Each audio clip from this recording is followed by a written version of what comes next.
हूँ मैं।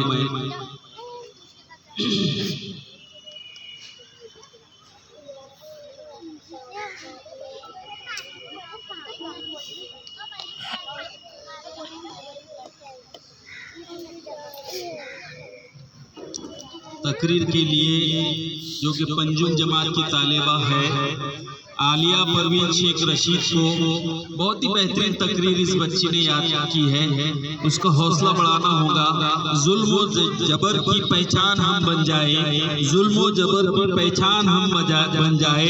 अभी हम चाहे तो कोहराम मचा जाए, अभी हम चाहे तो कोहराम मचा जाए। खुश खुश इनको की तरह लिखते रहे हमको तुम, खुश खुश इनको की तरह लिखते रहे हमको तुम। एक हो जाए हम तो, एक हो जाए हम तो दुनिया पर, एक दुनिया को हिलाकर रख दे। एक हो जाए हम तो दुनिया पर काबिज हो जाए और दुनिया को हिलाकर रख दे। आपके सामने आलिया परवीन शेख रशीद।